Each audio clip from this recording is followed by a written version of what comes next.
Marshall, tell me, because I love hearing people's individual stories of great work. Can you share a story of your own great work? Well, this is a story, I guess it's a little bit about me, but it's also a story about one of my clients. This person was the number 2 person in a huge multi-billion-dollar corporation. I was asked by the CEO to be his coach.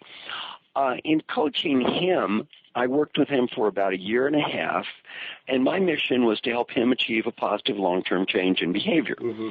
And the way I work is I don't get paid if my clients don't get better. Better's not judged by me or them. It's judged by all the people around them.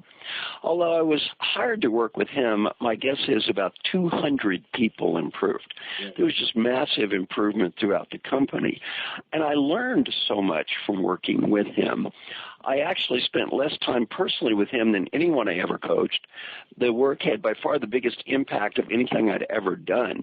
And I learned so much from him at the end of the project. I told him, I said, well, I appreciate getting paid. The reality is I should be paying you. Right. I said, I learned so much from you in this project that basically I should be paying you. And he really helped me change my whole view of executive coaching and the way I work. I asked him, what should I learn from you as my wonderful client?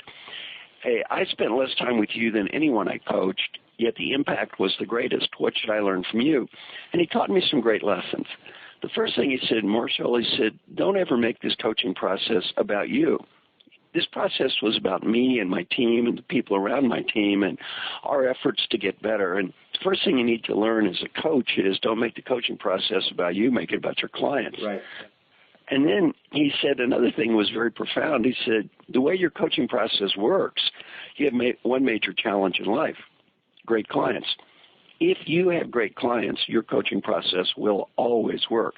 If you do not have the right clients, your coaching process will never work. And I realized he was right. Then he said, in terms of my role as a leader, it's not a whole lot different. He said, I have to have great people. If I don't have great people, I'm not going to be a success as a leader. And then he said, I'm no different than you. Every day I come to work, I tell myself, leadership is not about me. It's about the people I'm leading. Well, the great lesson I learned from my client is my coaching process should not be about me. It should be about my clients. Mm-hmm. Almost everything written in my field about executive coaching, to me, completely misses the point. Everything is written that indicates, the great coach does this, the great coach does this, the great coach does something else, so-and-so is a great coach. I think this totally misses the point. The focus should not be on the great coach. The focus should be on the great clients. The great client does this. The great client does this. And to me, the key variable for success in what I do is not me. It's the great people that I work with. And this gentleman taught me such a great lesson that I've carried over. And we have a coaching partnership called Marshall Goldsmith Partners. And the coach in our coaching network that has the best results is probably the coach with the least qualifications on paper. Right. Yet he gets fantastic results. He doesn't have fancy PhDs and lots of degrees. He just ends up getting results with his clients. And the reason he gets results, probably better than my results overall, is because he doesn't get lost in his own ego. He doesn't make it all about him. He makes it about his clients. So to me, this is a great example of great work in the sense that I was hired to work with a client. The company paid me for the work I did. And the reality is the client taught me far more than I taught the client. And, the client and I are still great friends and we still are together all the time, have dinner, talk and stuff, and learn so much from this client. Marshall, let me ask you, because it's a powerful insight. I think one of the sort of core truths about great work, which is it's not all about you. Great work can often get encapsulated into the sort of the solo hero striding out doing great things. And part of what you're sharing there is around it's not about you. And in fact, it's as much about who you have around you to support you and challenge you and learn from. But the phrase, don't get tripped up by your own ego, easy to say, really difficult to do. I mean, what insights can you offer around managing those ego needs? Well, the one thing I do that helps me in my coaching is I only get paid if my clients achieve positive long-term change in behavior. Right. That's pretty humbling. because, I've not gotten paid a few years.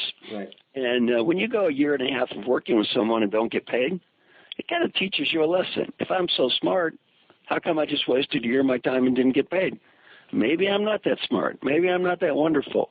And what I've learned is, quit trying to save people and have religious conversions and to think I'm some know-it-all, and really to focus on my clients and what they need. And it's been a very powerful and positive business learning for me.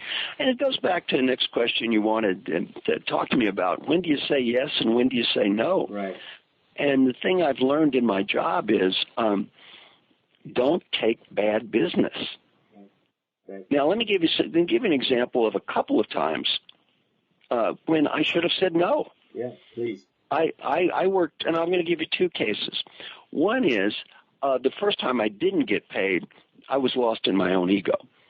And, the person's score on treating people with respect was 2 percentile. And they asked the person, well, why do people think you don't respect them? He said, it's simple. They're all idiots. Well, what should I have said? Goodbye. Right. Oh, not me. I'm going to save this guy. I wasted a year of my life working with this guy before I finally go back to the CEO and said, look, do the world a favor. You shoot him before I shoot him. Well, I learned a great lesson. Right. I can't save people that don't care. Another time I worked in a client with the CEO hired me to coach a future CEO. And I didn't think the CEO liked this person, and I challenged him. And the CEO said, oh, yeah, he's fine. Well, in my heart, I didn't feel good about it. I did the assignment anyway. The guy got huge improvement scores, and then the CEO discounted everything and said he lacked marketing skills. Right. Well, it turned out I was being used as a pawn in some big political game. And I had a gut feeling I shouldn't have done it. My client got better. I got paid. But I wish I hadn't done the work. Right. Because it was a trick.